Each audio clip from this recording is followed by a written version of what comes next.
흉년에는 비단을 사십시오. 가진 돈을 한 푼도 남기지 말고 죄다 비단으로 바꾸란 말입니다. 쌀 한 톨이 금값이던 그해 비단 파는 포목전 문간에서 밥을 얻어먹던 12살 거지 아이가 그렇게 우겨댔습니다. 굶어 죽는 이가 길에 나뒹구는 판에 먹지도 못하는 비단을 필제 사들이라는 소리였지요. 포목전 사람들은 배를 잡고 웃다가 이내의 혀를 찼습니다. 그런데 굶어 죽을 판에 이 아이가 한사코 비단을 고집한 데에는 아무도 짐작 못한 사연이 숨어 있었습니다. 아, 뜨거.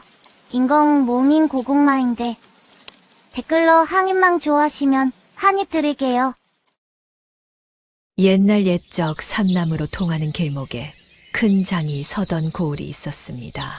그 장터 어귀에 한시성을 가진 객주 한 사람의 포목전이 자리 잡고 있었지요. 사람들은 그를 한 객주라 불렀습니다. 비단이며 무명이며 고을에서 천이라 하는 천은 죄다 이 집을 거쳐갔습니다. 그 가게 문간에 언제부터인가 아이 하나가 붙어 살았습니다. 이름은 두칠, 나이는 12. 어디서 흘러들었는지 아는 이가 없었지요. 때에 전 무명옷의 뒤축이 다 다른 집신, 누가 봐도 오갈 데 없는 거지 아이였습니다. 사내 아이처럼 머리를 질끈 동여맨 대다 떼국에 절어 사내인지 계집인지 얼른 가늠하기 어려운 얼굴이었지요. 낮이면 물을 깃고 마당을 쓸어 밥술을 얻었고 밤이면 문간 툇마루에서 새우잠을 잤지요. 그해 여름부터 하늘이 어찌나 인색하던지요. 비 한 방울 없이 논바닥이 쩍쩍 갈라졌습니다. 가을이 되어도 거둘 것이 없었지요. 쌀값은 하루가 다르게 치솟았고 장터에는 촉은 목피로 부황든 얼굴들이 늘어만 갔습니다. 그런 판이라 비단 같은 사치품은 거들떠보는 이가 없었습니다. 포목전 한 객주의 시름도 날로 깊어갔지요. 두칠은 얻은 밥을 늘 다 먹는 법이 없었습니다. 그날도 주먹밥 한 덩이를 손에 쥔 채 장터 모퉁이로 갔지요. 거기 담벼락 아래 저보다 어린 계집아이가 흙바닥에 늘어져 있었습니다. 사흘은 굶은 듯 입술이 하얗게 터 있었지요. 두칠은 두말 없이 제 밥을 반으로 쪼개 아이 손에 쥐어 주었습니다. 곁을 지나던 노파가 혀를 찼지요. 이 흉년에 내 목숨도 간당간당한 것이 남 줄 정신이 어디 있누. 제 배 고른 거야. 하루면 있습니다. 저 애는 오늘을 못 넘겨요. 두칠은 그 말만 하고 도로 가게로 돌아갔습니다. 노파는 멀어지는 등을 한참이나 바라보았지요. 그날 오후 보찜 장수 하나가 비단 몇 피를 지고 포목전에 들어왔습니다. 가게 일꾼들이 둘러앉아 물건을 훑었지요. 이 남빛 비단이 곱구먼 흉년만 아니었으면 값을 후하게 쳐줄 물건인데. 한 객주가 피를 펼쳐 들고 아까운 낯을 했습니다. 일꾼들도 연신 고개를 끄덕였지요. 그런데 마당을 쓸던 두칠이 슬그머니 다가와 그 비단을 물끄러미 들여다보았습니다. 그건 사지 마십시오. 느닷없는 소리에 좌중이 조용해졌지요. 이놈이 어른들 흥정에 무슨 참견이냐. 그 비단은 한 번 물을 먹었습니다. 볕에 말리고 곱게 달여 감쪽 같지만 올이 이미 상했어요. 두어 달만 지나면 남빛이 허옇게 뜹니다. 보찜 장수의 낯빛이 대번에 변했습니다. 그가 얼른 피를 도로 말며 너스레를 떨었지요. 어린 것이 뭘 안다고. 나는 바쁜 사람이요. 서둘러 짐을 지고 나가는 뒷모습을 한 객주가 가만히 지켜보았습니다. 장사꾼이 제 물건을 두고 저리 급히 뜨는 법은 없었으니까요. 한 객주가 두칠을 불러 세웠습니다. 내가 그걸 어찌 알았느냐. 달인천에 물먹은 자국은 이 바닥 30년 나도 쉬 못 잡는데. 그냥 손끝이 압니다. 손끝이 안다? 말이 되는 소리를 하거라. 두칠은 대답 대신 실엉에 쌓인 무명 필 하나를 짚었습니다. 이건 좋은 물건입니다. 씨가 곱고 볕을 제대로 먹었어요. 값을 더 부르셔도 됩니다. 그러고는 그 옆에 필을 짚었지요. 이건 아니에요. 눅눅한 데서 짜서 오래 못 갑니다.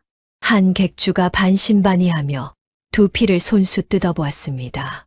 과연 아이 말 그대로였지요.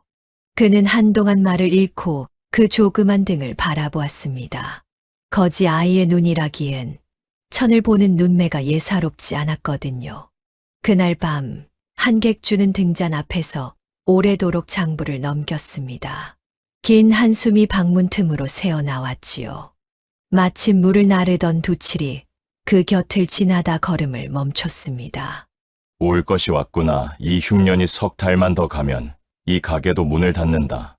비단은 한 필도 안 나가고 곳간 돈은 바닥을 보이는데 봄에 갚을 빚은 산더미다. 두칠은 문가에 선 채 그 말을 잠자코 들었습니다. 어린 내가 알 것 없다. 어서 가서 자거라. 나리, 하나만 여쭤도 됩니까? 말해 보아라. 이 고을에서 비단을 가장 많이 쥔 사람이 누굽니까? 한 객주가 피식 웃었지요. 그야 황도고지. 이 바닥 비단은 죄 그 소나기에 있다 헌데 그건 왜 묻누? 두칠은 대답하지 않았습니다.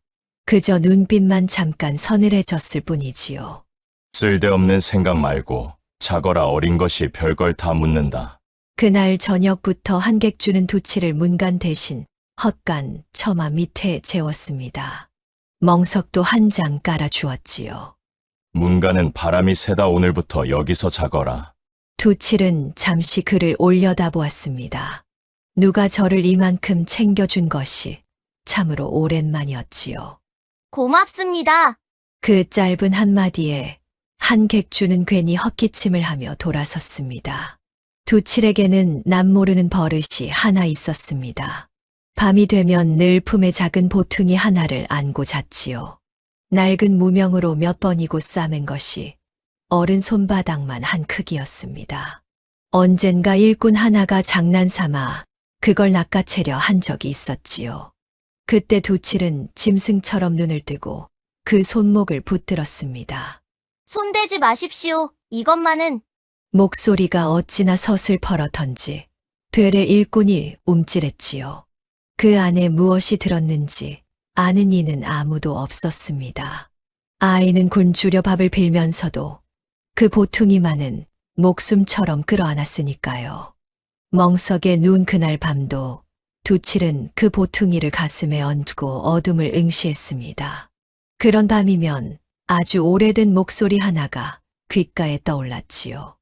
언제였는지도 아득한 아주 어렸을 적이었습니다.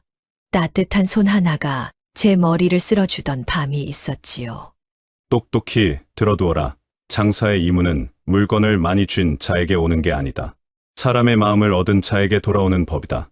그걸 잊으면 곳간이 아무리 높아도 하루아침에 무너진다. 그때 두칠은 그 말이 무슨 뜻인지 도무지 알지 못했습니다. 물건을 산더미처럼 쌓아둔 사람이 부자인 줄로만 알았으니까요. 물건이 많아야 부자가 아니에요. 마음을 어떻게 곳간에 쌓아요? 어린 두칠이 고개를 갸웃하자 그 손은 그저 껄껄 웃기만 했지요. 살다 보면 알게 된다. 아주 혹독하게 뼈에 새기듯 알게 될 게야. 또 다른 밤의 조각도 떠올랐습니다. 그 손은 두칠을 무릎에 앉히고 낮은 노래를 흥얼거리곤 했지요. 곡조는 잊었지만 그 따뜻한 울림만은 뼛속에 남아 있었습니다. 무섭거든. 이 노래를 떠올려라. 그럼 아버지가 곁에 있는 것이다. 아버지는 어디 안 가죠? 계속 저랑 있을 거죠? 그럼 아버지가 널 두고 어딜 가겠느냐. 새끼 손가락을 마주 걸어주던 그 감촉이 아직도 손끝에 남아 있었지요. 그런데 어느 날 그 모든 것이 거짓말처럼 사라졌습니다. 따뜻한 손도 다정한 목소리도 하루아침에 자취를 감췄지요. 어떻게 그리 되었는지 두칠은 아직 누구에게도 말한 적이 없었습니다. 그저 홀로 남아 이 낯선 고을까지 바람에 밀리듯 흘러들었을 뿐이지요. 남은 것이라곤 품속 보퉁이 하나와 뼈에 새겨진 그 말들 뿐이었습니다. 두칠은 보퉁이를 조금 더 세게 끌어안았습니다. 그 말이 뼈에 새겨질 날이 이토록 빨리 올 줄은 그때는 정말 몰랐지요. 멀리 장터 쪽에서 곤줄인 게 짖는 소리가 길게 울렸습니다. 흉년의 밤은 깊고 또 길었지요.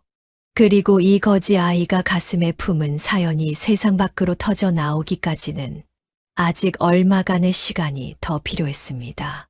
날이 밝으면 포목전은 늘 분주했습니다. 그러나 그해의 가을은 달랐지요. 문을 열어도 손님의 발길이 뜸했습니다. 비단은커녕 무명한 자를 흥정하는 이도 드물었지요. 그래도 한객주는 아침마다 실ong의 천을 손수펴 널었습니다. 물건은 주인이 아껴야 손님도 알아보는 법이다.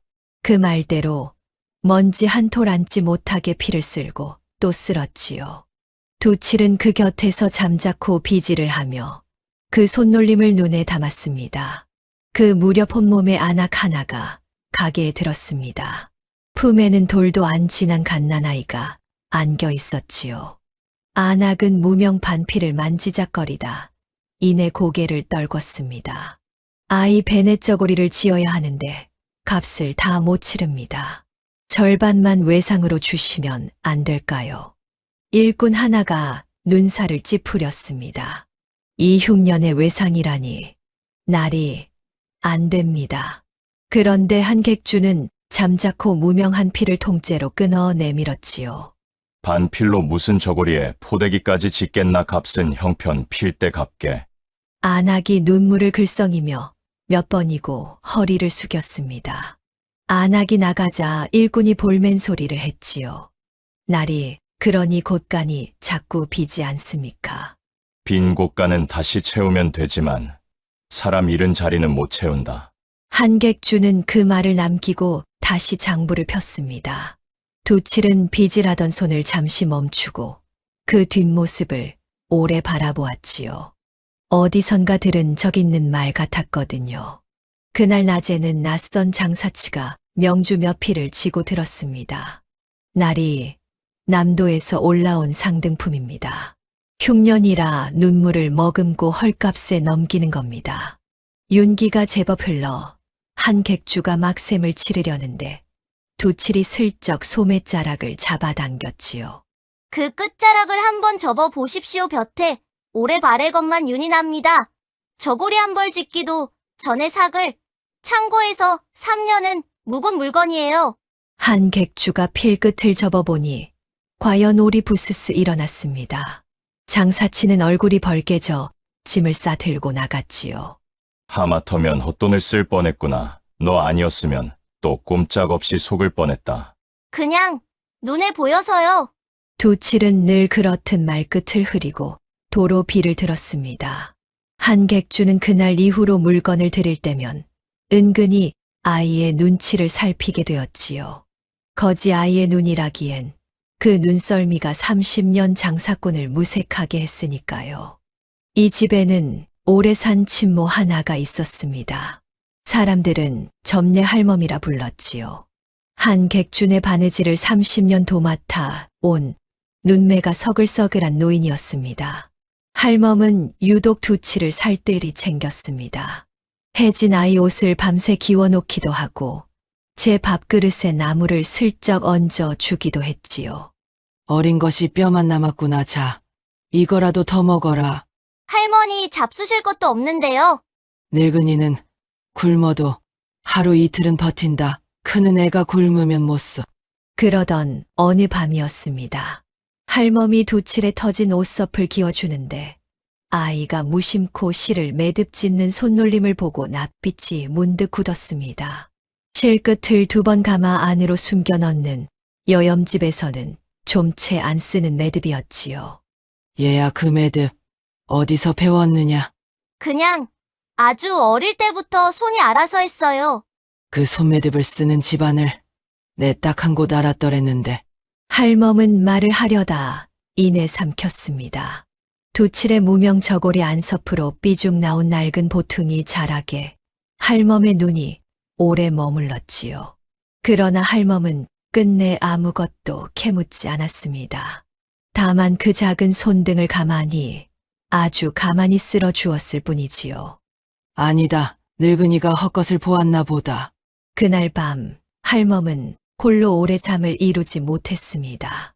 젊은 시절 모셨던 어느 집의 안방이 자꾸만 눈앞에 어른거렸으니까요. 포목 전에 그늘이 드리운 것은 흉년 탓만이 아니었습니다. 이 고을 비단이란 비단은 죄 한 사람의 소나귀에 있었지요. 황가성을 쓰는 도고, 사람들이 황도고라 부르는 자였지요. 도고란 물건을 몽땅 사재기의 국간에 쟁여두고 값을 제 맘대로 쥐락펴락하는 큰 상인을 이르는 말이지요. 이 바닥에서 가장 큰 손이 바로 그였습니다. 작은 포목전들은 그 소나귀에서 물건을 떼다 팔 수밖에 없었습니다. 그 황도고가 그날 몸소 포목전에 걸음을 했습니다. 기름진 얼굴에 값진 비단 두루마기를 걸치고 뒤에는 차인 여럿을 거느렸지요. 한객주, 오랜만이오. 살림이 많이 기울었다 들었소. 어인 걸음이십니까? 봄에 떼어간 비단값이 밀렸다기에 내 직접 와봤지. 사람을 보내도 될 것을 3대 이어 온 가게인데 예의는 차려야지 않겠소. 황도고는 느긋하게 실엉에 비단을 훑었습니다. 쯔쯔, 이 좋은 물건들이 흉년에 죄 썩고 있구려. 어차피 못 팔 것들 내게 넘기시오. 가게까지 통째로 값은 후하게 쳐주리다. 가게만은 안 됩니다. 3대를 이어온 터전입니다.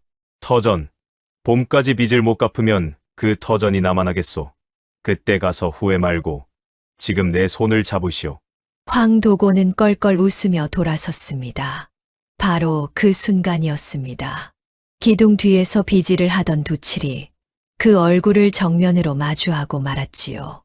아이의 온몸이 돌처럼 굳었습니다. 빗자루를 쥔 손이 부들부들 떨렸고 두 눈에는 불꽃이 튀듯 서늘한 빛이 일었지요. 그러나 두칠은 얼른 고개를 숙이고 기둥 뒤로 몸을 숨겼습니다. 황도고는 아이 따위엔 눈길도 주지 않고 유유히 가게를 나섰지요. 두칠은 한참을 그 자리에 붙박인 채 제 안에서 끓어오르는 무언가를 이를 악물고 눌러 삼켰습니다. 그 이름과 그 얼굴을 아이는 결코 잊은 적이 없었으니까요. 황도고가 물러간 뒤로 가게 안은 초상집처럼 가라앉았습니다.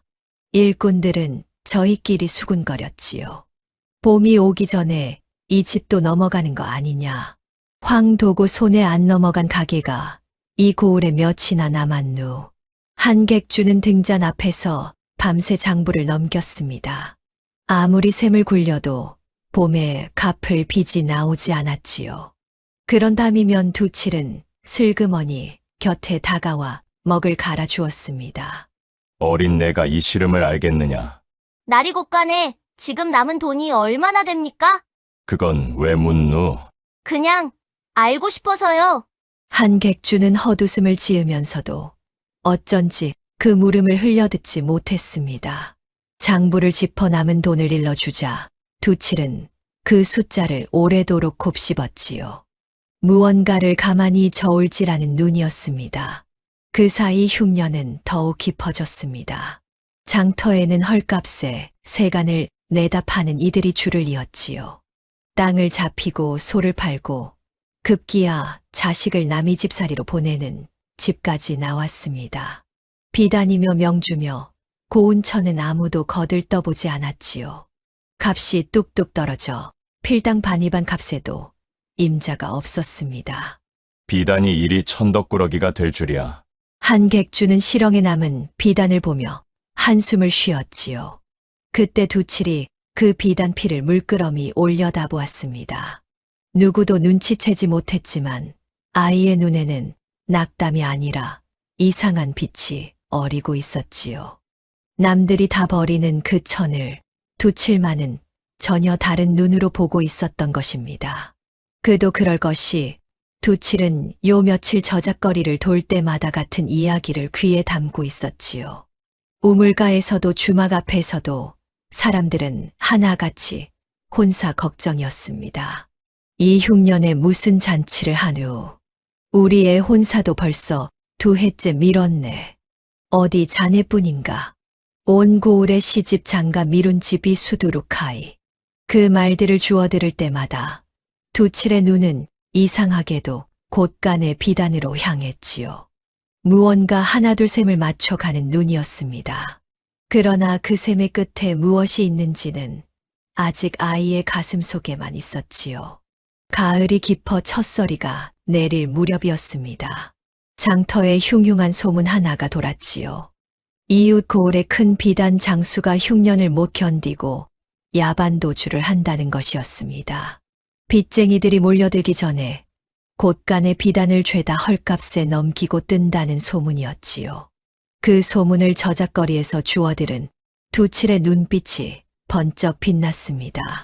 아이는 물동이를 내던지다시피 하고 가게로 내달렸지요.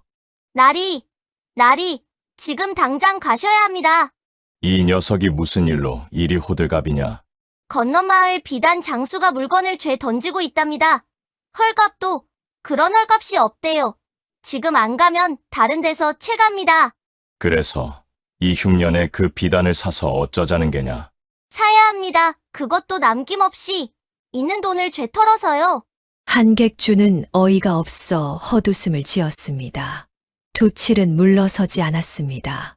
아이의 두 눈에는 여느 때 없던 불이 담겨 있었지요. 흉년에는 비단을 사십시오. 가진 돈을 한 푼도 남기지 말고 죄다 비단으로 바꾸란 말입니다. 그 말에 마당의 일꾼들이 죄손을 멈추고 돌아보았습니다. 잠시 정적이 흐르더니 이내 여기저기서 웃음이 터졌지요. 저 거지 애가 드디어 실성을 했구먼. 쌀 한 톨이 금값인데 비단을 사라니. 저걸 어디다 쓰누? 삶아 먹누? 일꾼들이 배를 잡고 웃었습니다. 그러나 두칠은 얼굴 하나 붉히지 않았지요. 지금 이 비단들이 천대받는 게 바로 살 때라는 증거입니다. 값이 바닥일 때 쥐는 자가 훗날을 줍니다. 훗날이라니 봄까지 우리가 살아남기나 하겠느냐? 그 봄을 넘기게 해드릴 물건이 바로 저 비단입니다. 아이의 목소리는 차분했지만 그 안에 서린 확신은 서슬이 펄했습니다. 한객주는 그만 말문이 막혔지요. 그날 밤 가게에서는 한바탕 소란이 일었습니다. 늙은 일꾼 하나가 펄쩍 뛰었지요. 나리, 정신 차리십시오. 저 어린 것 말을 듣고 마지막 남은 곳간까지 터셨다간 봄도 오기 전에 다 함께 굶어 죽습니다. 맞습니다. 차라리 그 돈으로 쌀을 사두는 게 100번 낫지요. 비단은 못 먹지 않습니까? 일꾼들이 입을 모아 두칠을 몰아세웠습니다. 두칠아 내 말이 옳다. 치자 그런데 어째서 비단이냐? 어째서 하필 지금이냐? 나를 납득시켜 보아라. 모두의 눈이 두칠에게 쏠렸습니다. 아이는 잠시 입을 다물었지요. 그 까닭을 다 말하려면 제 안에 감춘 것들까지 죄 꺼내야 했으니까요. 두칠은 그럴 수 없었습니다.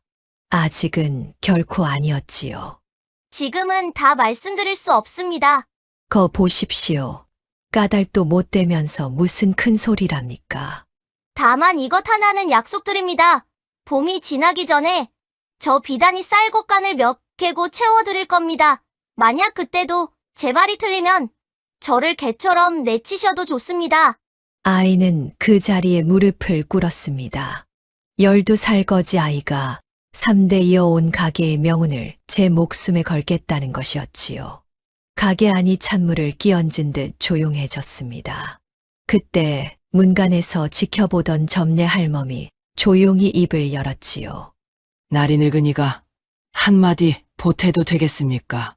말씀하세요, 할멈. 저 아이가 이 집에 든 뒤로 헛말하는 걸 한 번이라도 보셨습니까? 물먹은 명주를 짚어낸 것도 삭은 천을 가려낸 것도 다 저 아이였지요. 이 늙은이는 저 아이 눈을 믿습니다. 사람이 저리 곧은 눈으로 거짓을 말하지는 못해요. 할멈의 목소리에는 이상하리만치 힘이 실려 있었습니다. 마치 저 아이가 어떤 핏줄인지 아는 사람처럼 말이지요. 한객주는 오래도록 두치를 내려다보았습니다. 무릎 꿇은 아이의 어깨는 여위었지만 그 눈만은 조금도 흔들리지 않았지요. 한객주는 밤새 등잔 앞에 앉아 있었습니다. 어차피 이대로 봄을 맞으면 가게는 황도고 손에 넘어갈 판이었지요. 가만히 앉아 무너지느냐, 저 아이에게 마지막 패를 거느냐. 그 갈림길에서 문득 세상을 뜬 제 아비의 말이 떠올랐습니다. 장사꾼의 진짜 미천은 물건이 아니라 사람을 알아보는 눈이라던 그 말이었지요. 똥이 틀 무렵 한객주는 자리에서 일어섰습니다. 두치라. 예, 나리.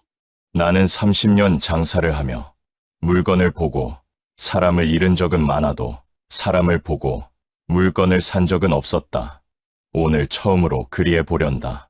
곳간을 연다 남은 돈을 죄 털어 그 비단을 삼아 대신 이건 내 말이 아니라 내 목숨을 사는 것이다 알겠느냐? 두칠의 눈시울이 잠깐 붉어졌습니다. 누군가 저를 이토록 믿어준 것이 그 따뜻한 손을 잃은 뒤로 처음이었으니까요. 후회하지 않으실 겁니다. 날이 밝자마자 두 사람은 곳간을 헐어 돈을 꾸리고 건넌 마을로 달렸습니다. 과연 그 비단 장수는 야반도주를 앞두고 물건을 던지듯 넘기고 있었지요. 필당 반이반, 그 반값에도 사려는 이가 없어 발을 동동 구르던 참이었습니다. 이 비단 얼마면 되겠나? 날이 값이 문제가 아닙니다. 지고 갈 수만 있으면 다 가져가십시오. 빚쟁이 손에 넘어가느니 그게 낫습니다. 한 객주가 막 통째로 쓸어 담으려는데 두칠이 그 소매를 잡았습니다. 다는 말고요. 나리 이쪽 배부터 보십시오. 아이는 산더미 같은 필 사이를 헤집으며 손끝으로 하나하나 짚어 나갔지요. 이건 좋습니다. 이것도요. 그런데 저 구석에 저건 눅눅한 데서 상했으니 두고 가세요. 같은 값이면 성한 것만 골라야지요. 장수는 제 물건을 이토록 꿰뚫어 보는 어린 것을 보고 입을 다물지 못했습니다. 두칠이 고른 성한 비단만도 술의 여러 대의 분량이었지요. 필당 값을 후려친 끝에 남은 돈으로 그 비단이 죄 한 객주의 것이 되었습니다. 장수는 되레 살았다는 듯 넙죽절을 했지요. 이 흉년에 이걸 다 받아주시다니 은인이십니다. 술의 여러 대의 비단이 산더미로 실려왔습니다. 포목전 곳간이 울긋불긋 비단으로 그득 찼지요. 그러나 그 광경을 본 고을 사람들은 손가락질을 멈추지 않았습니다. 한 객주가 거지 애 말에 홀려 마지막 남은 돈까지 비단에 처박았다더라. 쯧쯧, 저 집도 이제 끝났구먼. 그날 밤 곳간을 그득 채운 비단을 보면서도 가게 사람들의 얼굴은 초상집 같았습니다. 곳간의 돈이 이제 한 푼도 남지 않았으니까요. 두치라 이제 정말 물릴 수 없게 되었다. 예, 그러니 이제부터는 저 비단을 자식처럼 지키셔야 합니다. 두칠은 밤이 이슥하도록 곳간을 드나들며 비단을 살폈습니다. 습기가 차지 않게 짚을 깔고 필 사이사이 바람기를 냈지요. 그 야무진 손길을 점례 할멈이 등잔을 들고 말없이 비춰주었습니다. 걱정 마라. 이 할미는 내 편이다. 무슨 일이 있어도. 고맙습니다. 할머니, 그 짧은 말에 두칠은 오래 잊고 있던 온기를 느꼈지요. 한편 그 소문은 이윽고 황도고의 귀에까지 흘러 들어갔습니다. 한 객주가 곳간을 털어 비단을 샀다. 그것도 거지 애말을 듣고? 제 발로 무덤을 팠구나. 봄이 오면 그 집이 통째로 내 것이다. 황도고는 배를 잡고 웃었습니다. 이미 다 잡은 물고기로 여겼지요. 그러나 그 누구도 곳간 가득한 그 비단이 무엇을 불러올지는 아직 알지 못했습니다. 정작 그 판을 벌인 두칠만이 홀로 곳간의 비단을 쓸어보며 조용히 숨을 골랐지요. 아이의 눈에는 이제 막 첫 술을 둔 자의 서늘한 침착만이 어려 있었습니다. 겨울이 성큼 다가왔습니다. 비단을 사들이느라 곳간은 이미 밑바닥을 드러낸 뒤였지요. 포목전 식구들은 하루 두 끼를 한 끼로 줄이며 겨울을 났습니다. 찬 바람이 문풍지를 울리는 밤이면 점례 할멈은 등잔불을 돋우고 두칠에 해진 옷을 기웠지요. 이리 오너라. 오서피 죄 터졌구나. 이 추위에 이래서야 병나지. 할머니 손 시리실 텐데요. 제가 하겠습니다. 늙은이 손은 무뎌서 시린 줄도 모른다 어여. 이리 와 앉아. 두칠이 곁에 앉자 할멈은 아이의 여인 어깨에 제 무릎 담요를 둘러주었습니다. 바늘이 오가는 소리만 도란도란 방을 채웠지요. 할멈은 문득 아이의 품에 안긴 낡은 보퉁이를 바라보았습니다. 얘야 그건 잘 때도 안 놓는구나. 그 안에 무엇이 들었길래 그리 끼고 사느냐. 두칠의 손이 저도 모르게 보퉁이를 감쌌지요. 어머니가 남기신 거예요. 이거 하나면 어머니가 곁에 있는 것 같아서요. 어머니는 어디 계시고. 모릅니다. 아주 어릴 적에 다들 한꺼번에 사라졌어요. 할멈의 바늘이 우뚝 멈췄습니다. 무언가 목까지 차오른 말을 할멈은 끝내 삼켰지요. 그래 어미 품이 별거냐. 그거면 됐다. 할멈은 아이의 머리를 오래도록 쓸어 주었습니다. 그날 밤 할멈은 잠든 두칠의 얼굴을 등잔불에 오래오래 비춰보았지요.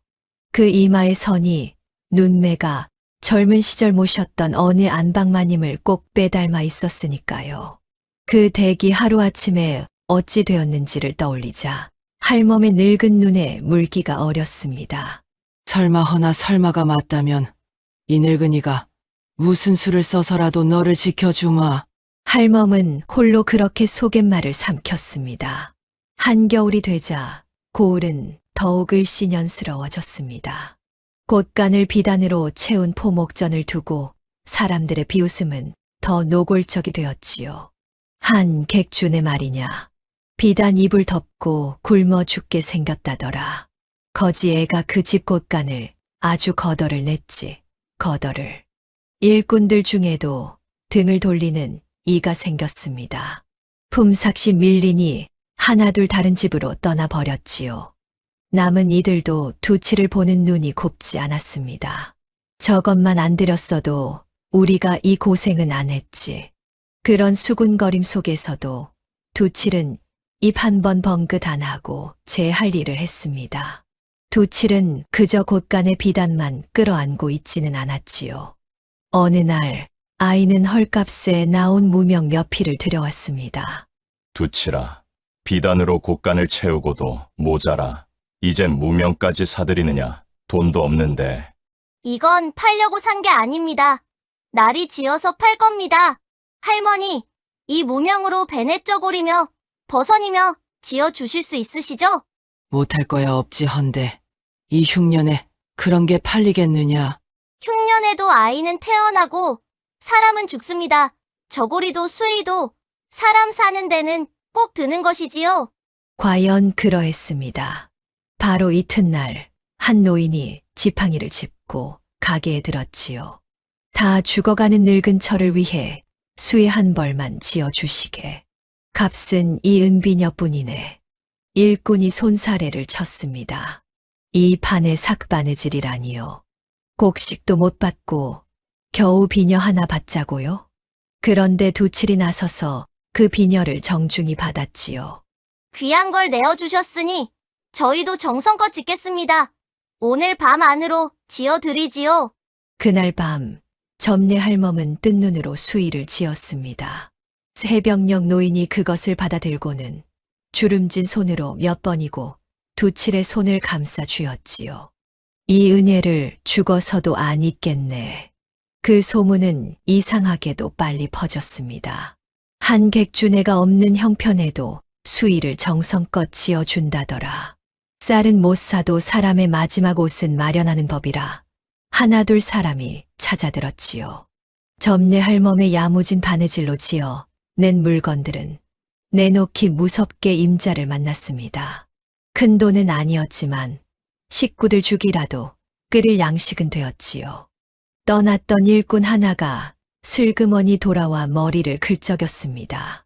두치라, 아까 내가 한 말은 그 잊어라. 괜찮습니다. 다들 힘드니까요. 아이는 그저 웃으며 다시 일감을 나눠주었습니다. 그런데 두칠에게는 남모르는 버릇이 하나 더 생겼습니다. 장이 서는 날이면 슬그머니 저작거리로 나가 사람들 이야기에 귀를 기울이는 것이었지요. 그날도 아이는 우물가 안악들 곁에 쪼그려 앉아 있었습니다. 글쎄, 우리 큰애 혼사를 벌써 3번째 미뤘지 뭐야. 이 흉년에 무슨 잔치를 하누. 어디 자네 집뿐인가. 이 고을에 혼기 넘긴 규수가 널렸어. 흉년만 거치면 온 동네가 잔치판일 걸세.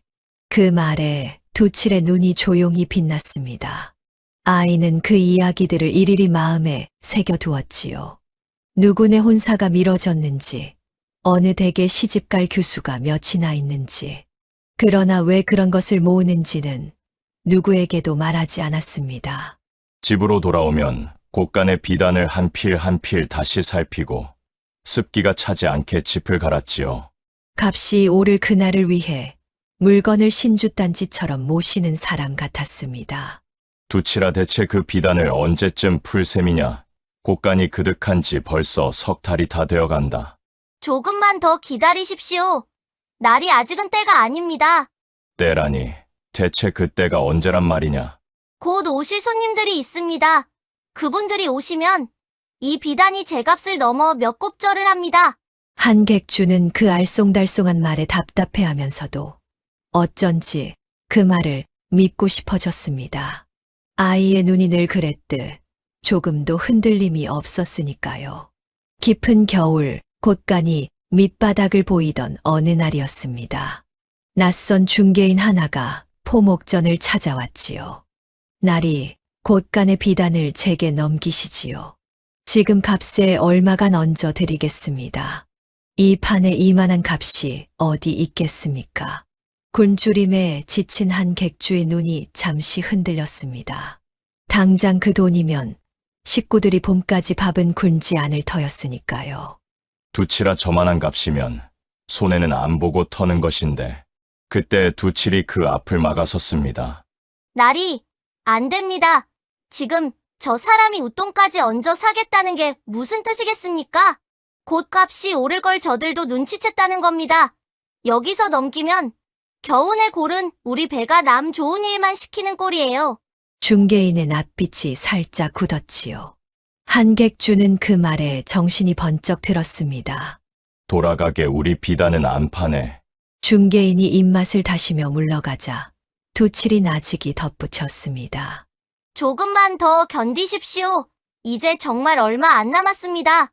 그 사이 황도고는 느긋했습니다. 어느 날 차인이 들어와 굽신거리며 아뢰었지요. 어른, 한객주네가 이젠 수인이 배내적 오리니 지어 팔며 겨우 목숨만 부지한답니다. 하, 3대 이어 온 포목전이 수의 삭바느질이라 꼴 좋구나. 봄에 빚을 못 갚으면 그 집도 곳간도 통째로 내 것이다. 굳이 손 쓸 것도 없지 가만두어라. 황도고 역시 제 곳간에 비단을 산 더미로 쟁여 둔 장사꾼이었습니다. 값이 오를 때를 기다리기는 그도 마찬가지였지요. 다만 그는 그 값이 언제 어떻게 오를지를 알지 못했습니다. 그것을 아는 이는 이 고을에서 오직 문간의 거지 아이 하나뿐이었지요. 겨울이 저물고 있었습니다. 언 땅 밑에서 봄이 조용히 몸을 뒤척였지요. 그리고 그 봄과 함께 아무도 예상 못한 일이 벌어지기 시작했습니다. 그해 봄은 여느 해보다 늦게 그러나 확실하게 찾아왔습니다. 언 땅이 풀리고 마른 하늘에 마침내 단비가 내렸지요. 사람들은 들로 나가 씨를 뿌리며 오랜만에 웃었습니다. 흉년의 긴 터널이 드디어 끝나가고 있었지요. 그런데 봄과 함께 아무도 예상 못한 물결이 밀려들기 시작했습니다. 그 첫 손님이 포목전 문을 두드린 것은 진달래가 필 무렵이었지요. 비단 두루마기를 걸친 중년의 사내가 다급히 들어섰습니다. 여보시오, 이 댁에 비단이 있다 들었소. 곱고 붉은 것으로 좀 봅시다. 비단이요? 이 흉년 끝에 비단을 다 찾으시고 우리 딸 혼사를 흉년 탓에 새해나 미뤘소. 이제 나를 잡았는데 온 고을을 뒤져도 성한 비단이 없구려. 다들 흉년의 헐값으로 내다 팔아씨가 말랐지 뭐요. 한객주의 눈이 휘둥그레졌습니다. 그가 두치를 돌아보니 아이는 그저 조용히 곧간 문을 열고 있었지요. 붉은 비단 몇 필을 펼쳐 보이자 사내의 얼굴이 환해졌습니다. 바로 이거요. 값은 얼마든 좋소. 딸 혼사에 어찌 값을 아끼겠소. 사내는 두말 없이 필당 제값에 곱절을 치르고 비단을 안고 갔지요. 한객주는 그 돈을 손에 쥐고도 한동안 얼떨떨했습니다. 두치라, 이게 대체 어찌 된 일이냐? 이제 시작입니다. 나리, 아이의 말이 채 끝나기도 전에 또 다른 손님이 들이닥쳤습니다. 이번에는 아들 장가를 드린다는 노부부였지요. 그 다음은 며느리 예단을 마련한다는 안방마님이었고, 그 다음은 또 다른 혼주였습니다. 흉년 3년 동안 미뤄뒀던 온 고을의 혼사가 봄이 되자 한꺼번에 터진 것이었습니다. 혼례의 비단이 빠질 수는 없는 법. 그런데 그 비단이 온 고을에 오직 한객준의 곳간에만 산더미로 쌓여 있었지요. 포목전 앞에는 이른 아침부터 사람이 줄을 섰습니다. 나 먼저 왔소. 붉은 걸로 2필. 아니, 내가 먼제입니다. 우리 애 혼산날이 코앞이오. 혼주들이 서로 비단을 차지하겠다고 실랑이를 벌일 지경이었지요. 하루에도 몇 번씩 곳간 문이 여닫혔습니다. 일이 이렇게 되자 비단값은 하루가 다르게 치솟았습니다. 흉년의 필당 반이반 값에도 안 나가던 그 비단이었지요. 그것이 이제는 제값의 곱절, 새 곱절을 불러도 서로 사겠다고 줄을 섰습니다. 세상에 이런 일이 곳간에 처박아 둔 그 천덕꾸러기들이. 두치라, 내가 사람이냐 도깨비냐 어찌 이 일을 다 내다봤단 말이냐? 그저 흉년 뒤엔 반드시 봄이 온다는 걸 남보다 조금 먼저 믿었을 뿐입니다. 아이는 그리 말끝을 흐리고 또 밀려드는 손님을 맞으러 갔지요. 한객주는 태어나 이런 장사는 처음이라며 벌린 입을 다물지 못했습니다. 한객주는 밀려드는 손님을 맞느라 정신이 없었습니다. 그런데도 두칠은 물건을 함부로 다 풀지 않았지요. 나리, 오늘은 딱 20필만 내십시오. 값이 아직도 오릅니다. 더 오른다고. 지금도 이 난린데. 혼산날이 몰린 달이 아직 남았습니다. 급한 사람은 값을 더 쳐서라도 삽니다. 서두를 것 없어요. 과연 아이 말대로 값은 날이 갈수록 뛰었습니다. 두칠은 물기를 조절하는 사람처럼 비단을 조금씩 풀어 값을 끌어올렸지요. 한객주는 그저 혀를 내두를 뿐이었습니다. 거지 아이의 셈이라기엔 그 수가 노회한 큰 장사꾼의 셈을 넘어서 있었으니까요. 그렇다고 두칠이 값만 밝히는 아이는 아니었습니다. 하루는 가난한 호러미가 딸의 혼사에 쓸 비단을 찾아 들었지요. 품에 지닌 돈은 겨우 반필 값이었습니다. 어미는 차마 입을 떼지 못하고 문 앞에서 서성였지요. 일꾼이 손을 내저었습니다. 지금 그 값으로 무슨 비단을 사려고. 돌아가시오. 그런데 두칠이 성한 붉은 비단 한 필을 골라 어미에게 내밀었습니다. 이건 처음 값 그대로 드리겠습니다. 따님 혼사, 남부럽지 않게 치르세요. 두치야, 지금 그 값이면 곱절은 받을 물건이다. 한 필 덜 남긴다고 곳간이 비지는 않습니다. 날이 허나 저 어머니의 오늘은 값으로 못 칩니다. 호러미는 눈물을 훔치며 몇 번이고 허리를 숙였지요. 그 일이 또 소문이 되었습니다. 값을 후려치지 않고 어려운 이는 헤아려 주는 집이라고요. 사람들은 한객주네를 더욱 믿고 찾았습니다. 이상한 일이었지요. 값을 덜 받은 그 한 필이 10필을 파는 것보다 더 많은 손님을 불러왔으니까요. 한객주는 문득 사람을 먼저 알아보라던 제 아비의 말이 어떤 뜻이었는지 이제야 알 것 같았지요. 값을 덜 받고도 되레 사람을 얻는 장사가 세상에 있다는 것을 말입니다. 곳간의 돈괴가 다시 차오르기 시작했습니다. 봄에 갚아야 할 그 산더미 같던 빚도 이제는 우습게 갚을 만큼이 되었지요. 소문은 다시 온 저작거리에 퍼졌습니다. 다만 이번에는 결이 달랐지요. 한객준의 그 거지 애 있잖아. 그게 신동이라더라. 신동. 흉년의 비단을 사재기하라던 그 미친 소리가 알고 보니 다 셈이 있었던 게야. 두치를 손가락질하던 입들이 이제는 입을 딱 벌렸습니다. 떠났던 일꾼들도 머쓱한 얼굴로 하나둘 돌아왔지요. 한객주는 두칠의 어깨를 붙들고 목이 메었습니다. 내가 이 집을 살렸다. 3대 이어온 이 터전을. 아직 다 끝난 게 아닙니다. 나리? 아이의 얼굴에는 이상하게도 기쁨보다 긴장이 어려 있었지요. 무언가 더 큰 파도가 오리라는 것을 두칠은 알고 있는 듯 했습니다. 그 파도는 멀지 않은 곳에서 일고 있었습니다. 바로 황도고의 곳간이었지요. 그 역시 비단을 산더미로 쟁여둔 터라 혼사 특수를 놓칠 리 없었습니다. 그런데 이상한 일이었지요. 사람들이 그의 비단은 슬금슬금 피하기 시작한 것이었습니다. 차인이 씩씩거리며 달려와 아뢰었습니다. 어른, 큰일입니다. 혼주들이 죄한 객주내로만 몰립니다. 우리 물건은 거들떠도 안 봅니다. 무엇이라? 같은 비단인데 어째서? 그게 우리 곳간 비단이 오래 묵어 색이 좀 뜬 게 많은데 한 객준의 것은 하나같이 성하다고 사람들이 눈이 밝아졌습니다. 황도고의 낯이 불그락푸르락했습니다. 알고 보니 그가 몇 해 전 헐값에 쓸어 담아 곳간 구석에 처박아 둔 비단들은 이미 겉만 남고 사가 가고 있었던 것이지요. 반면 두칠이 골라 사들인 비단은 하나같이 성하고 고운 것들 뿐이었습니다.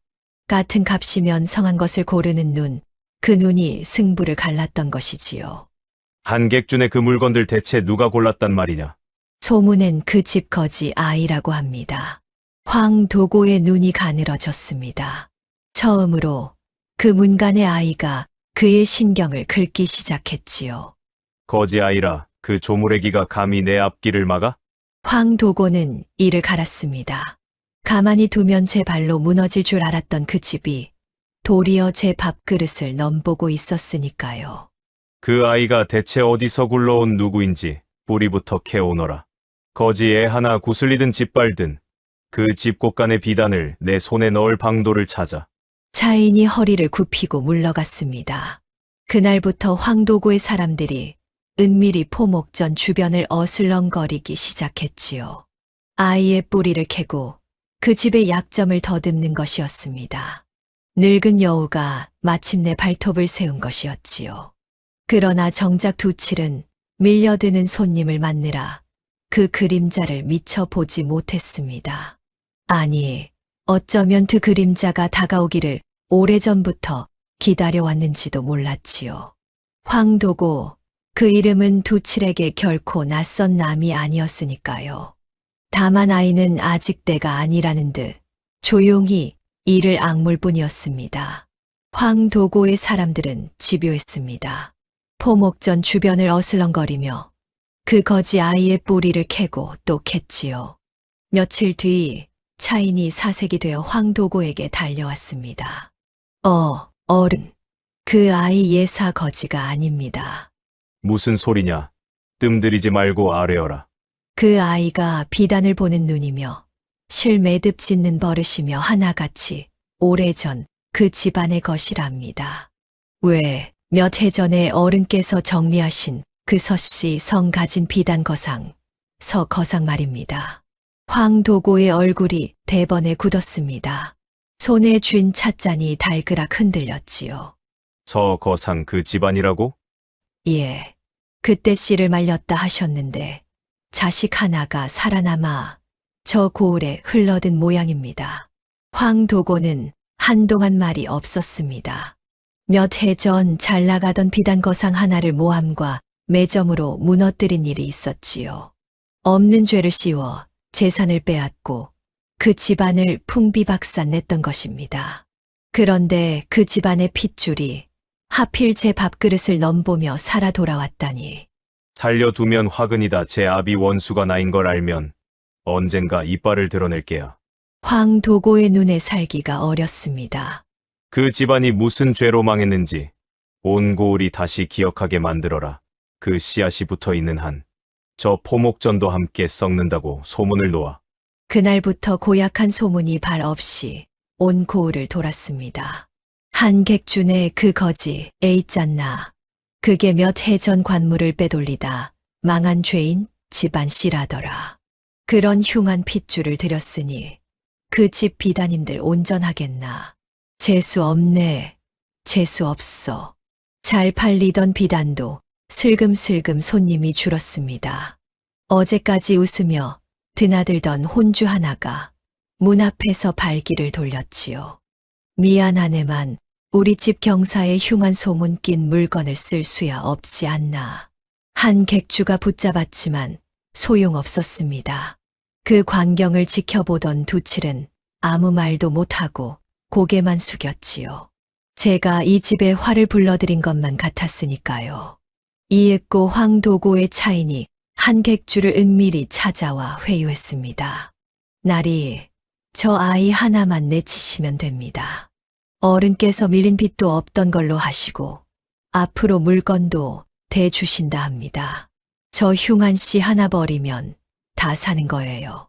한객주는 그 말을 듣고 한참을 침묵했습니다. 그러나 이내 고개를 저었지요. 그 아이는 우리 집을 살린 은인일세 은인을 내다 버리고 사느니 차라리 망하는 게 낫네. 돌아가서 전하게 이 한가는 물건은 팔아도 사람은 팔지 않는다고. 차이는 코웃음을 치며 돌아섰습니다. 후회하실 겁니다. 어른의 인내가 그리 길지 않아요. 과연 황도고의 인내는 길지 않았습니다. 며칠 뒤 해질 무렵이었지요. 포졸도 아닌 몽둥이를 든 사내 여럿이 포목전에 들이닥쳤습니다. 황도고가 부린 왈패들이었지요. 죄인의 자식을 숨겨둔 집이 여기냐? 그 아이 어딨어? 그들은 다짜고짜 곳간 문을 부수고 비단을 끌어내기 시작했습니다. 이게 무슨 짓인가? 이 비단은 정당하게 산 우리 물건일세. 정당, 죄인 집안 씨가 벌인 장사가 무슨 정당이야. 다 압수다. 한 객주가 몸으로 막아섰지만 건장한 사내들의 힘을 당할 수는 없었지요. 비단 필이 흙바닥에 나뒹굴고 가게는 순식간에 아수라장이 되었습니다. 그때 두칠이 헛간에서 뛰쳐나왔습니다. 그만두십시오. 비단은 죄가 없습니다. 데려가려거든 저를 데려가세요. 오냐, 내가 그 씨앗이렸다. 어느새 나타난 황도고가 뒷짐을 지고 아이를 내려다보았습니다. 그 얼굴을 정면으로 마주한 순간 두칠의 온몸이 부들부들 떨렸지요. 결코 잊을 수 없는 얼굴이었습니다. 어린 시절 제 아버지를 무너뜨리고 온 집안을 짓밟은 바로 그 자였으니까요. 아이의 두 눈에서 불꽃이 튀었지만 여인 몸으로 할 수 있는 것은 아무것도 없었습니다. 왈패들이 두칠에게 달려들어 아이를 올감했습니다. 바로 그때였지요. 점례 할멈이 어디서 그런 힘이 났는지 두칠을 감싸 안고 앞을 막아섰습니다. 안 된다. 이 아이한테 손대지 마라. 이 아이는 그 댁에. 말을 채 맺기도 전에 왈패의 억센 팔이 노인을 밀쳐냈습니다. 할멈은 대돌 모서리에 머리를 부딛고 힘없이 쓰러졌지요. 할머니, 정신 차리세요. 두칠이 찢어지는 비명을 질렀습니다. 할멈은 피 흐르는 이마를 부여잡은 채 흐릿한 눈으로 아이를 바라볼 뿐이었지요. 그 말은 끝내 이어지지 못했습니다.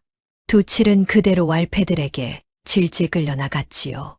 황도고는 쓰러진 노인도 울부짖는 아이도 거들떠보지 않고 돌아섰습니다. 죄인의 씨는 죄인의 곳간에서 부려먹을 때가 있지. 데려가라. 그날 밤 포목전은 쑥대밭이 되었습니다. 비단은 죄 실려가고 점례 할멈은 피를 흘린 채 정신을 잃었지요. 한객주는 부서진 가게 한복판에 주저앉았다가 이내 이를 악물고 할멈을 들쳐 업었습니다. 의원을 부르고 밤새 그 곁을 지켰지요.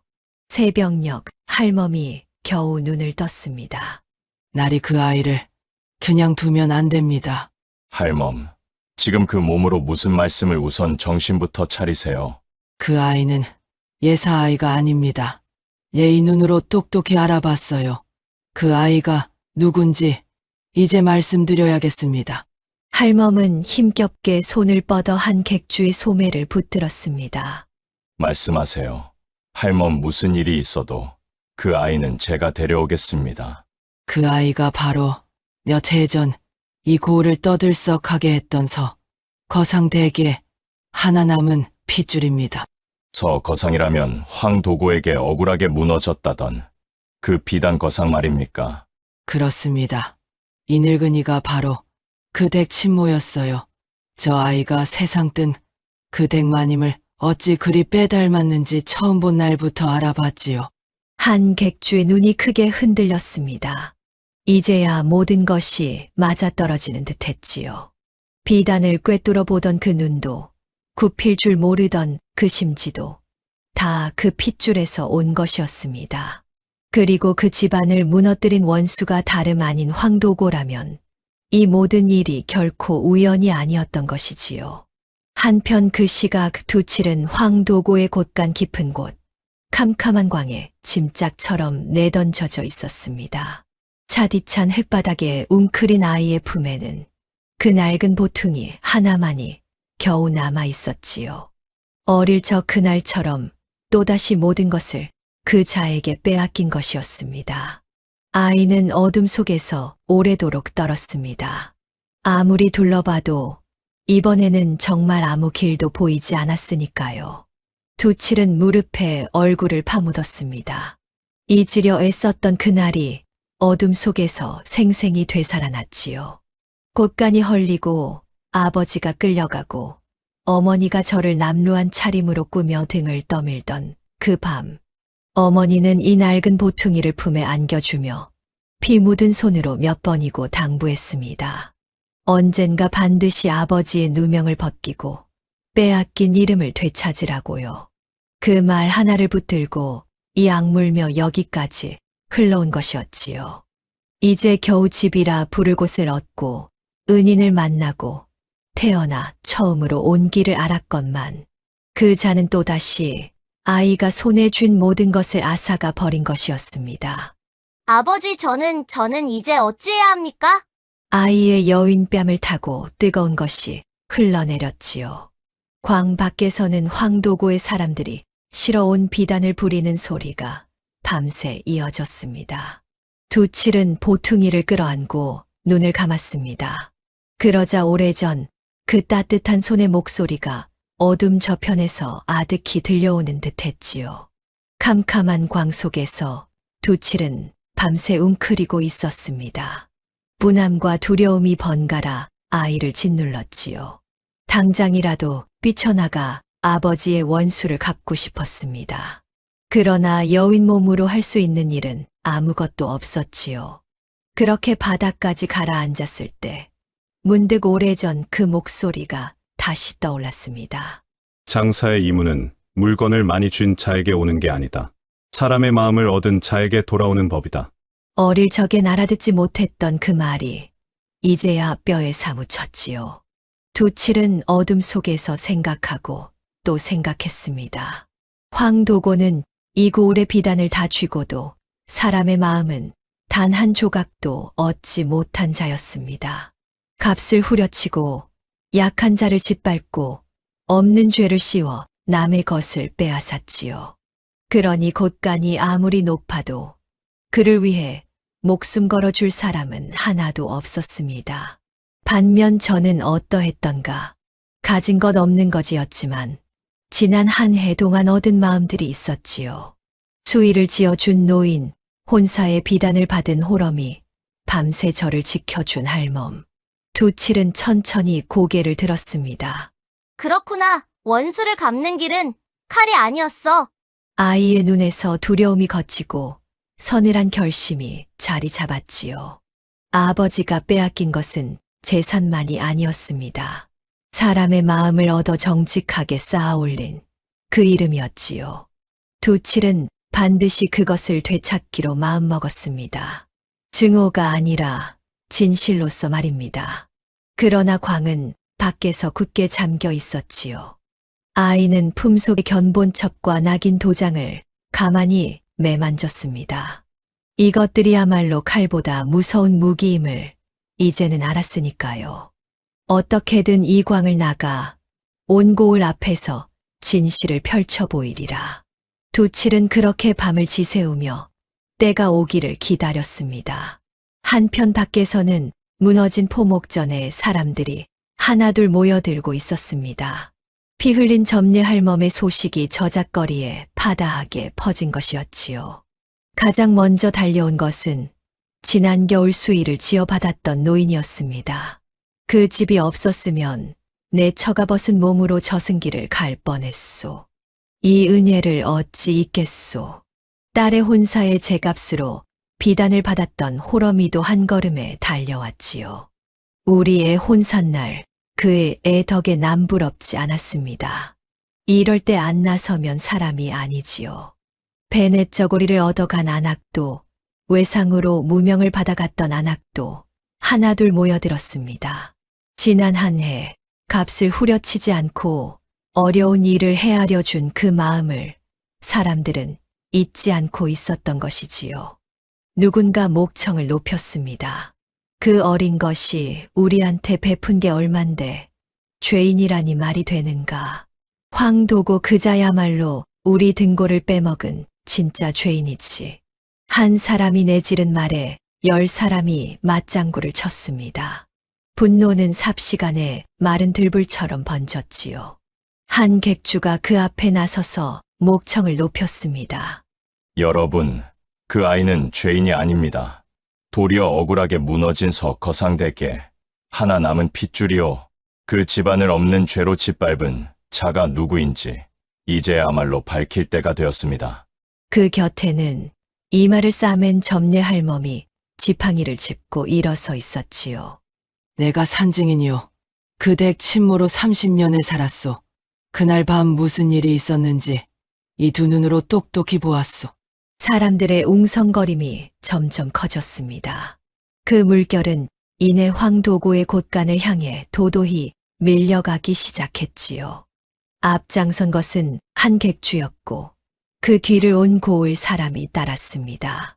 지팡이를 짚은 노인도 아이를 업은 안악도 저마다 발걸음을 재촉했지요. 누구도 시키지 않았지만 걸음은 하나같이 한 방향을 향했습니다.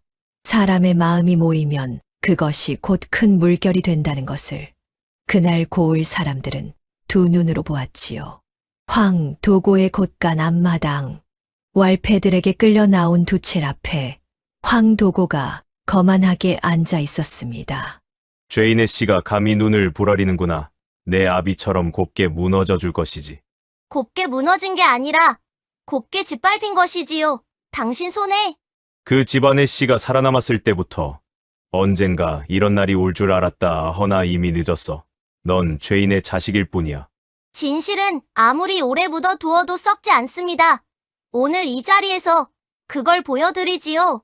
진실. 힘없는 것에 진실 따위. 이 고을에서 누가 들어준단 말이냐. 힘으로 얻은 것은 힘으로 잃습니다. 허나 사람의 마음으로 얻은 것은 당신 같은 자가 100명이 와도 못 빼앗지요. 황도고는 코웃음을 쳤지만 아이의 흔들림 없는 눈빛에 어쩐지 등골이 서늘해졌습니다. 말이 많구나 여봐라. 저 입을 막아라. 왈패들이 막 달려들려는 순간이었습니다. 마당으로 사람들이 물밀듯 밀려 들어왔지요. 한 객주와 점례 할멈, 그리고 온 고을 사람들이었습니다. 소란에 이끌려 마침 순시 중이던 고을 관원까지 말을 세우고 지켜보았지요. 황도고의 낯빛이 처음으로 굳었습니다. 이게 무슨 소란이냐? 다들 물러가지 못할까? 그러나 누구도 물러서지 않았습니다. 두칠이 그 앞에 똑바로 섰지요. 물러갈 사람은 제가 아닙니다. 오늘 이 자리에서 누가 진짜 죄인인지 가리겠습니다. 아이는 품에서 낡은 보퉁이를 풀었습니다. 그 안에서 나온 것은 오래된 비단 견본첩 하나와 손바닥만 한 낙인 도장이었지요. 이 견본첩은 제 아버지 되시는 서 거상 어른께서 손수 엮으신 것입니다. 이 안에 비단 한 조각만 만져도 저는 산지와 진이를 짚어낼 수 있습니다. 두칠은 마당에 부려놓인 황도고의 비단 더미로 성큼 걸어갔습니다. 그러고는 피를 하나하나 짚어 나갔지요. 이건 3년은 묵어것만 남은 것. 이건 물을 먹어 색이 곧들 것. 이건 애초에 등급을 속여 헐값에 들인 것. 여기성한 물건이 몇이나 됩니까? 값만 쥐고 물건은 썩힌 자가 어찌 장사꾼이라 하겠습니까? 지켜보던 상인들이 웅성거리며 앞으로 나섰습니다. 그들이 손수피를 뜯어보니 과연 아이가 짚은 그대로였지요. 황도고의 곧간 비단은 태반이 겉만 멀쩡하고 속은 사가 있었습니다. 이럴 수가. 우리가 이 썩은 물건을 제값 주고 떼어왔단 말인가. 상인들의 얼굴에 분노가 어렸지요. 우연이다. 눈먼 소리로 사람을 홀리는 게야. 그 따위 요행수를 누가 믿는단 말이냐. 그러자 두칠이 눈을 감고 손을 내밀었습니다. 그럼 이 자리에서 가려 보이지요. 아무 필이나 제 손에 쥐어 주십시오. 눈을 감고도 마치겠습니다. 상인 하나가 반신반의하며 필 며칠 골라 아이 손에 얹었습니다. 두칠은 눈을 감은 채 손끝으로 천을 천천히 쓸었지요. 이건 남도 명주, 재작년 것. 이건 북쪽 무명인데 물을 2번 먹었고요. 이건 애초에 무명의 명주 흉내를 낸 가짜입니다. 피를 골랐던 상인의 입이 딱 벌어졌습니다. 그가 떨리는 목소리로 외쳤지요. 맞소. 하나도 틀림이 없소.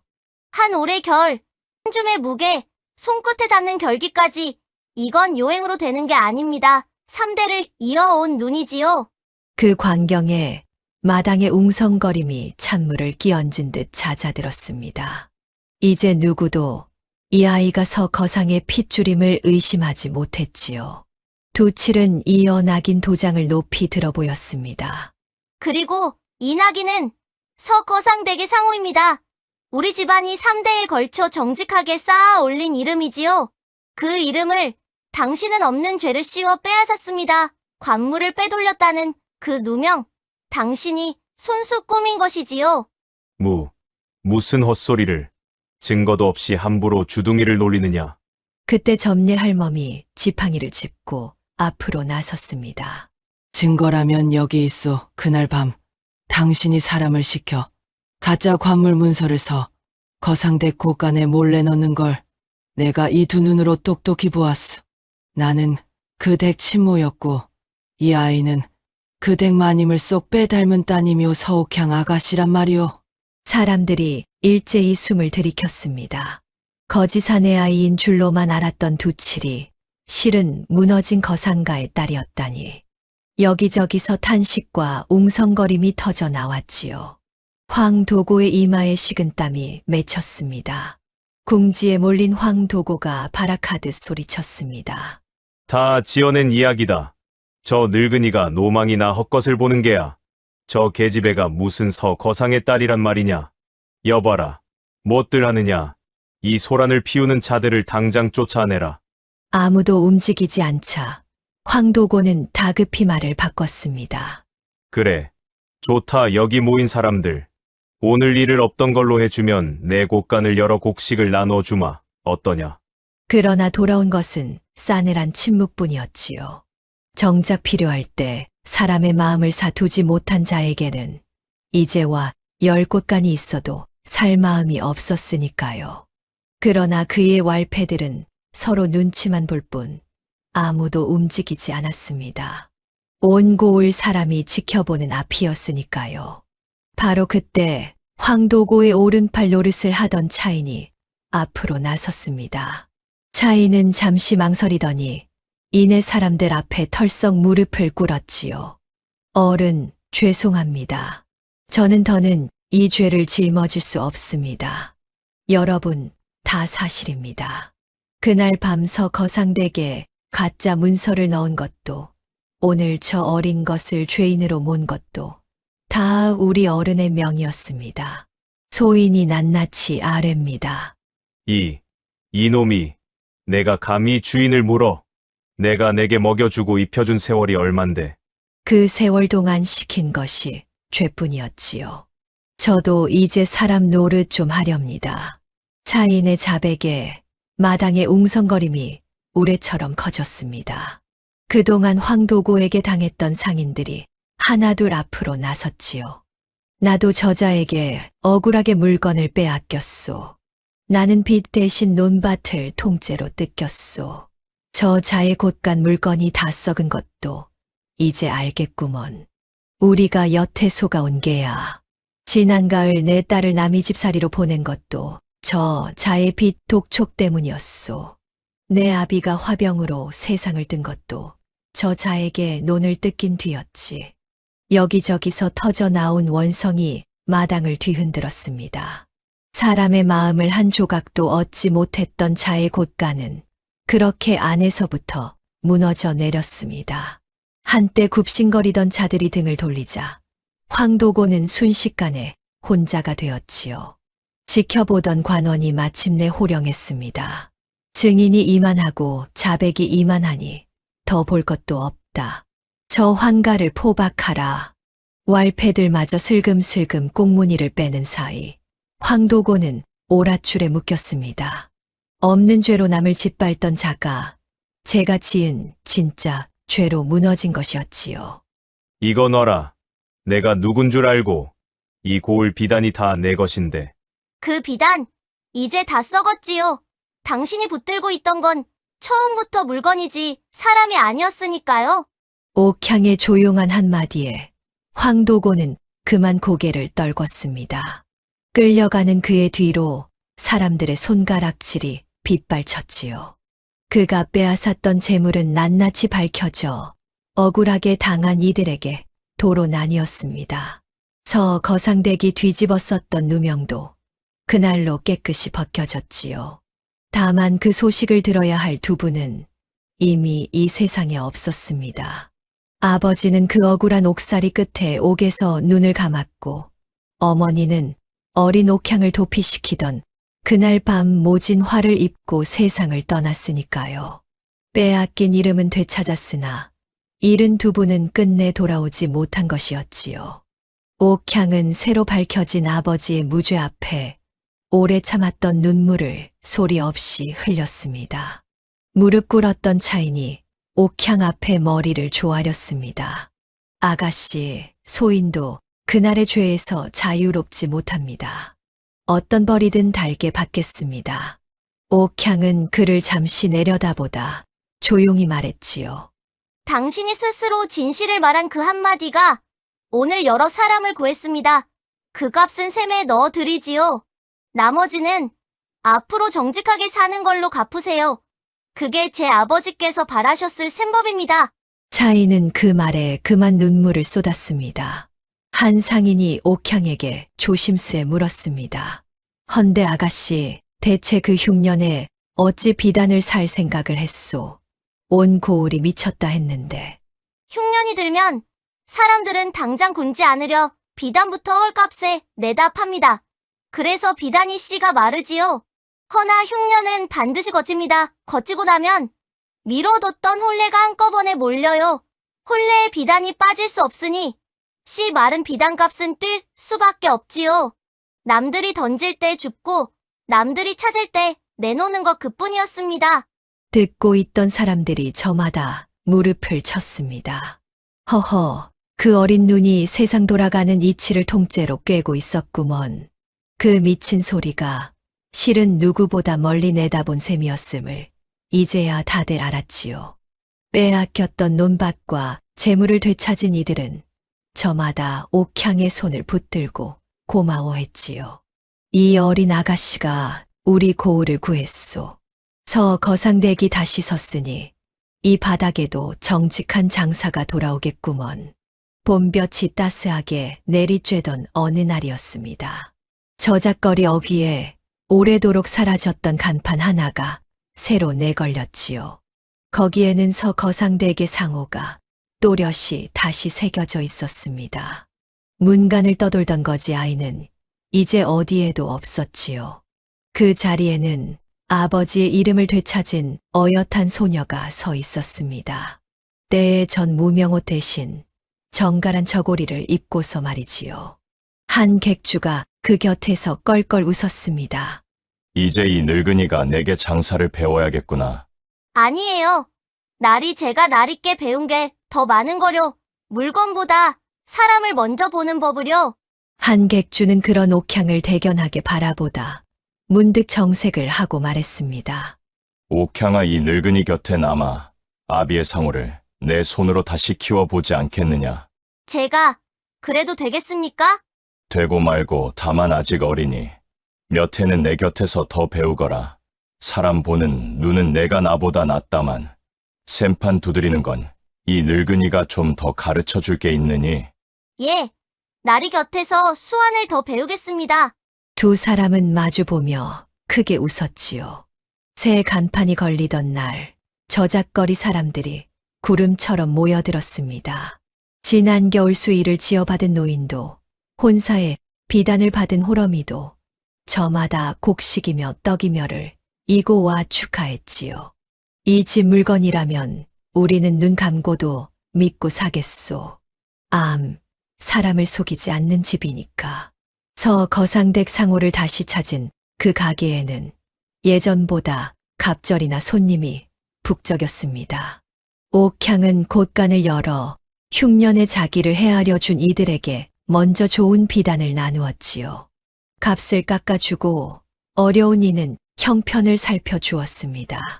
이상하게도 그럴수록 곳간은 더 그득히 차올랐지요. 아버지의 말이 이제는 눈앞에 일로 증명되고 있었으니까요. 점례 할멈은 그 모습을 바라보며 눈시울을 붉혔습니다. 이마의 상처는 아물었고 세상 뜬 옛 주인의 딸은 이렇게 다시 일어섰지요. 마님 아씨가 이만큼 컸습니다. 이제 편히 눈 감으셔도 됩니다.